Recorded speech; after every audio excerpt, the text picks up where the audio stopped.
வணக்கங்க, இது அறுசுவை அன்னம். இப்போ பார்த்தீங்கன்னா கிளைமேட் சேஞ்ச் ஆயிருக்கு. நல்ல வெயில்ல இருந்து இப்போ மழை பெய்ய ஆரம்பிச்சிருக்கு. இந்த நேரத்தில் தான் சின்னவங்களா இருந்தாலும் சரி, பெரியவங்களா இருந்தாலும் சரி, சளி பிரச்சனை வர ஆரம்பிச்சிடும். அதுக்கான ஒரு தீர்வு தான் நம்ம இன்னைக்கு பார்க்க போறோம்.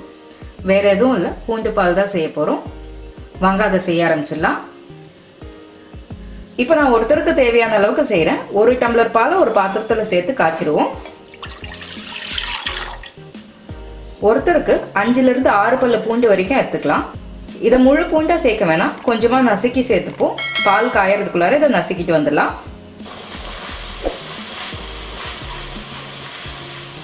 பால் நல்லா பொங்கி வந்துருச்சு.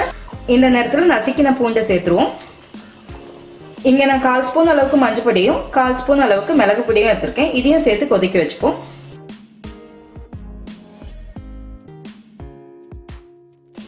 இந்த பூண்டு வேகிறதுக்கு கொஞ்ச நேரம் ஆகும், அது வரைக்கும் கொதிக்க விடுங்க. நான் முதலே சொன்ன மாதிரி சளி தொந்தரவு இருந்ததுன்னா இந்த பாலை நீங்க தினமே எடுத்துக்கலாம். இதை நீங்க நைட்ல எடுத்துக்கிட்டீங்கன்னா நல்ல தூக்கம் வரும். செரிமான கோளாறு இருந்ததுன்னா இந்த பாலை நீங்க காலையில எடுத்துக்கலாம், வெறும் வயிற்றுல எடுத்துக்கணும். எல்லாருக்குமே தெரியும் பால் குடிக்கிற தாய்மாருக்கு பூண்டு நிறையவே எடுத்துக்கணும்னு சொல்லிட்டு.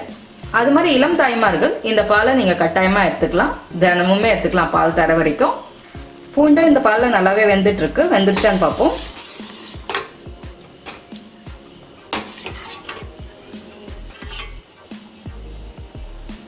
கையால் நசுக்கி பார்த்தீங்கன்னா தெரியும் வெந்துருச்சு நல்லாவே. இப்போ ஆஃப் பண்ணிடலாம். இப்போ இனிப்புக்காக நாட்டு சக்கரை சேர்த்துக்கிறேன். உங்களுக்கு எவ்வளோ இனிப்பு வேணுமோ 1 ஸ்பூன்லேருந்து 1.5 ஸ்பூன் வரைக்கும் சேர்த்துக்கலாம். நாட்டு சக்கரை தான் சேர்க்கணுங்கிற அவசியம் இல்லை. வெல்லம் சேர்த்துக்கலாம், இல்லை கருப்பட்டி சேர்த்துக்கலாம், தேன் கூட சேர்த்துக்கலாம். நீங்கள் ஆற விட்டுட்டு பனங்கற்கண்டு கூட சேர்த்துக்கலாம். எது வேணாலும் சேர்த்து நீங்கள் சாப்பிடலாம். இது கொஞ்சமாக ஆற விட்டு மிதமான சூட்டில் எடுத்துக்கலாம். பூண்டு பால் பரிமாற தயாராகிடுச்சு. இதில் நாம் சேர்த்துருந்த பூண்டு எல்லாத்தையும் நல்லா நசுக்கிட்டு பாலோட சேர்த்து எடுத்துக்கோங்க. இந்த மழை காலத்தில் சளி தொந்தரவோ இல்லை இருமல் தொந்தரவோ இருந்ததுன்னா இந்த ஆரோக்கியமான பூண்டு பாலை உங்கள் ஃபேமிலியில் இருக்கவங்களுக்காக செஞ்சு கொடுங்க. தேங்க்ஸ் ஃபார் வாட்சிங் மை வீடியோ. இதோட ஃபீட்பேக்ஸ் ஏதாச்சும் இருந்தால் கமெண்ட் பண்ணுங்கள். பிடிச்சிருந்தா லைக் பண்ணுங்கள், ஷேர் பண்ணுங்கள், மறக்காமல் சப்ஸ்கிரைபும் பண்ணிக்கோங்க.